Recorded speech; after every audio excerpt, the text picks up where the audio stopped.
Hi hello friends, ಎಲ್ಲರಿಗೂ ನಮಸ್ಕಾರ. Gagan cooking ಚಾನಲ್ಗೆ ಸ್ವಾಗತ. ಮದುವೆ ಮನೆ ಸ್ಟೈಲ್ನಲ್ಲಿ ನುಗ್ಗೆಕಾಯಿ ಸಾಂಬಾರು ಮಾಡುವುದು ಹೇಗೆ ಅಂತ ನೋಡೋಣ ಬನ್ನಿ. ಮೊದಲಿಗೆ ಬದನೆಕಾಯಿ, ಆಲೂಗೆಡ್ಡೆ, ಒಂದು ಕ್ಯಾರೆಟು, ಸಿಹಿಗುಂಬಳಕಾಯಿ ಸ್ವಲ್ಪ, ನುಗ್ಗೆಕಾಯಿ, ದಪ್ಪ ಮೆಣಸಿನ್ಕಾಯಿ ಇಷ್ಟನ್ನು ಹೆಚ್ಚಿಕೊಳ್ಳಿ. ಒಂದು ಕುಕ್ಕರ್ಗೆ 1.5 ಕಪ್ಪಷ್ಟು ಬೇಳೆ,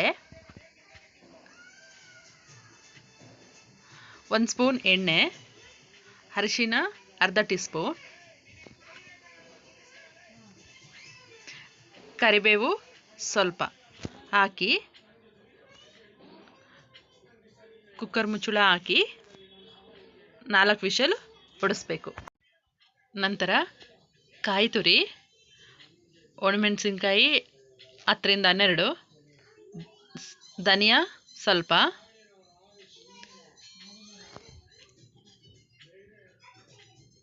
ಈಗ ಬಾಣಲೆಗೆ ಹುರಿದುಕೊಳ್ಳುವುದಕ್ಕೆ ಸ್ವಲ್ಪ ಎಣ್ಣೆ ಕಾದ ನಂತರ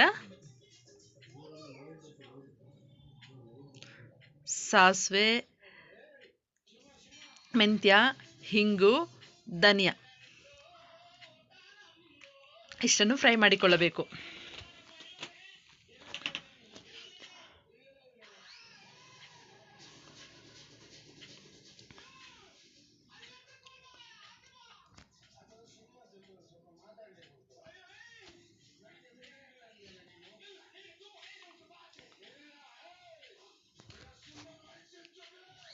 ಈಗ ಫ್ರೈ ಆಗಿದೆ. ಇದಕ್ಕೆ 10ರಿಂದ 12 ಒಣಮೆಣಸಿನ್ಕಾಯಿನೂ ಹಾಕಿ ಚೆನ್ನಾಗಿ ರೋಸ್ಟ್ ಮಾಡಿಕೊಳ್ಳಿ.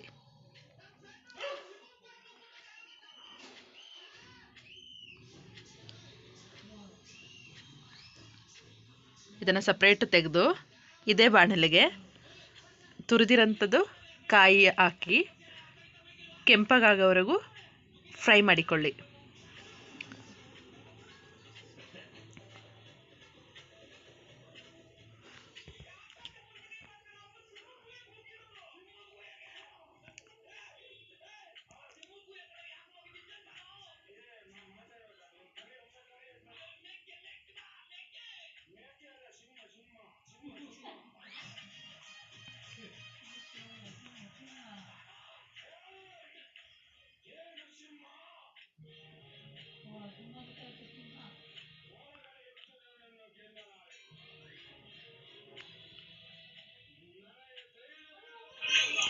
ಈಗ ಕಾಯಿ ಚೆನ್ನಾಗಿ ಫ್ರೈ ಆಗಿದೆ.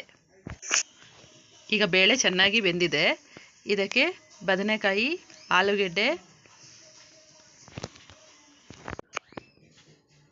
ಈಗ ಸಿಹಿಗುಂಬಳಕಾಯಿನೂ ಹಾಕಿ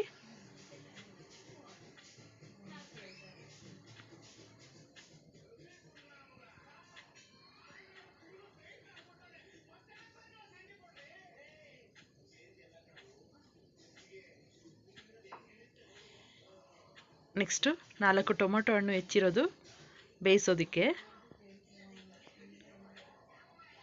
ಸ್ವಲ್ಪ ರುಬ್ಬೋದಕ್ಕೆ.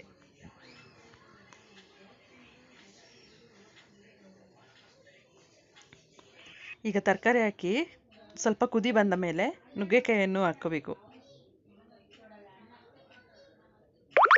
ರುಚಿಗೆ ತಕ್ಕಷ್ಟು ಉಪ್ಪನ್ನು ಸೇರಿಸಿ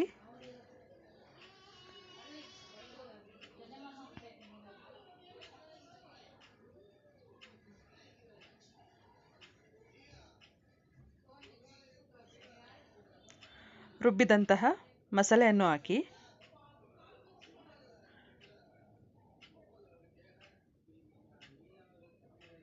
ಕಾಯಿ ತುರಿ, ಒಣಮೆಣಸಿಗೆ ಅದು ರುಬ್ಬಿದಂಥ ಮಸಾಲೆ ಹಾಕಬೇಕು.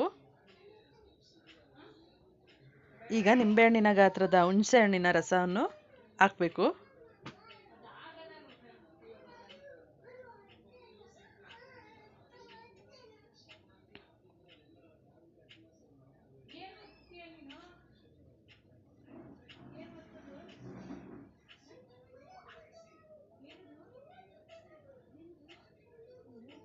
ಈಗ ನುಗ್ಗೆಕಾಯಿ ಸಾಂಬಾರು ಕುದಿ ಬರ್ತಾ ಇದೆ.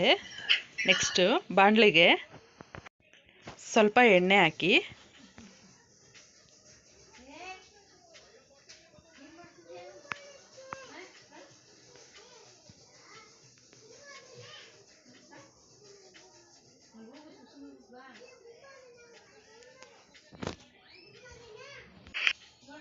ನೆಕ್ಸ್ಟು ಸಾಸಿವೆ ಸಿಡಿದ ನಂತರ ಜೀರಿಗೆ ಸ್ವಲ್ಪ, ಕರಿಬೇವು ಸ್ವಲ್ಪ,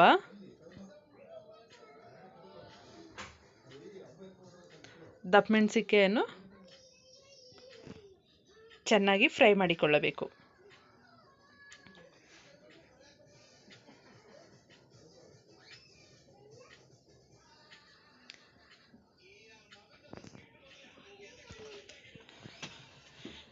ಈಗ ಒಗ್ಗರಣೆ ಆಗಿದೆ, ಸಾಂಬಾರು ಕುದ್ದಿದೆ.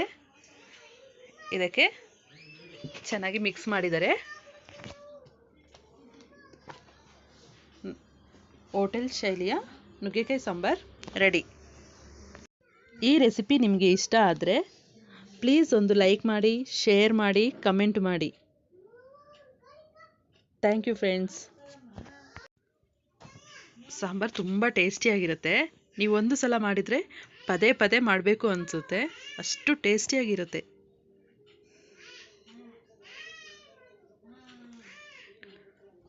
ಪ್ಲೀಸ್ ಯಾರೆಲ್ಲ ನಮ್ಮ ಚಾನೆಲ್ ನೋಡ್ತಾ ಇಲ್ಲ ಅಂದರೆ ಪ್ಲೀಸ್ ನೋಡಿ, ಹಾಗೆ ಸಬ್ಸ್ಕ್ರೈಬ್ ಮಾಡಿ.